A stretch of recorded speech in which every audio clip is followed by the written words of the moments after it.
আসসালামু আলাইকুম। এ পর্বে আমরা ভার্ব নিয়ে জানব। দেখো, পার্টস অফ স্পিচের সবচেয়ে যে জিনিসটা দামি সেটা হচ্ছে ভার্ব। কোনো একটা বাক্যে নাউন, প্রোনাউন, অ্যাডজেক্টিভ না থাকলেও সেটা বাক্য হিসেবে গঠন হতে পারে। কিন্তু একটা বাক্য গঠন হওয়ার জন্য অবশ্যই যে জিনিসটা ম্যান্ডেটরি সেটা হচ্ছে ভার্ব। একটা বাক্যে অবশ্যই একটা ভার্ব থাকতে হবে। এজন্য বলা হয় যে verb is the heart of the sentences. Verb হলো একটা বাক্যের প্রাণ, লিভিং ওয়ার্ড। বাক্য ছাড়া কখনোই কোনো ভার্ব গঠন হতে পারে না। এজন্য ভার্ব জিনিসটা খুব বেশি ইম্পর্টেন্ট। ভার্ব নিয়ে আমরা আমাদের ইংলিশ লাভার্স গ্রুপে অনেক অনেক ভিডিও থাকবে। আজকে আমাদের ভার্ব নিয়ে ফার্স্ট ভিডিও। প্রথম যে ছোট্ট জিনিসটা দিয়েছি সেটা হচ্ছে conjugation of verb. Conjugation of verb অর্থাৎ ভার্বের ফর্মস হচ্ছে পাঁচটা। একটা হচ্ছে ভার্ব 1, একটা হলো ভার্ব 2, একটা ভার্ব 3, একটা ভার্বের সাথে অ্যাজ বেস, আর একটা হলো আইএনজি। ভার্ব 1টা কি?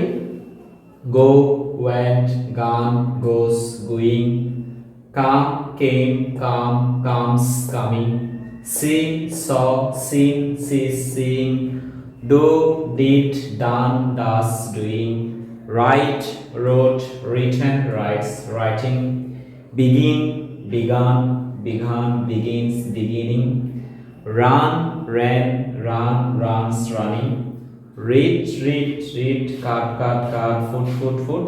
এগুলো ভার্ব 1, ভার্ব 2, ভার্ব 3 একই ফর্মসে ইউজ হয়।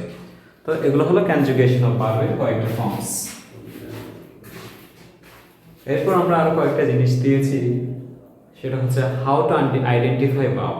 কিভাবে আমরা ভার্ব চিনব। ভার্ব চেনার জন্য আমি কয়েকটা টেকনিক্স এখানে দিয়েছি। কোনো শব্দের শুরুতে যদি ইএন থাকে তাহলে সেটাকে আমরা ভার্ব হিসেবে ধরে নিতে পারবো, অথবা কোনো নাউনকে আমরা ভার্ব বানাই ফেলতে পারবো ইএন লাগিয়ে। যেমন জয় একটা নাউন, এটাকে ভার্ব বানাই এনজয়। শিওর একটা নাউন, এটাকে ভার্ব বানাই ensure. Joy, enjoy, sure, ensure. Courage, encourage, danger, endanger. আদি থাকলো ভার্ব। Remove, repress. টি অথবা টি থাকলো সেটা verb. Educate, communicate, pollute. FY থাকলো সেটাকে আমরা ভার্ব হিসেবে চিহ্নিত করতে পারবো। Beautify, qualify, identify, satisfy. ISC থাকলে অথবা আইজেটি থাকলে রিয়েলাইজ, অর্গানাইজ। আচ্ছা, অনেক সময় আমরা এই ধরনের শব্দগুলোতে আইএসসি দেখি, অনেক সময় আইজেটি দেখি। আইএসসি লিখে হচ্ছে ব্রিটিশরা, আর আইজেটি লিখে হচ্ছে আমেরিকানরা। দুটোটাই সঠিক, যেটা লিখবেন লিখেন, কোনো সমস্যা নেই। তাহলে আমরা কনজুগেশন অফ ভার্ব চিনলাম, ভার্ব কোনটা সেটাও চিনে ফেললাম। এখন ভার্ব কোথায় বসে সেটাও জেনে যাব।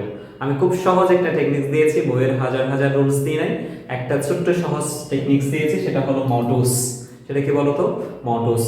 মডুসের পর কি বসে? ভার্ব বসে। মডুসের পূর্ণরূপ কি?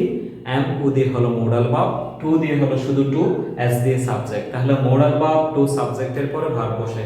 মোডাল ভার্ব টোটাল 24টা আছে, একেবারে সহজে মনে রাখতে হবে অন্তত 9টা। Can, could, may, might, shall, should, will, would, must.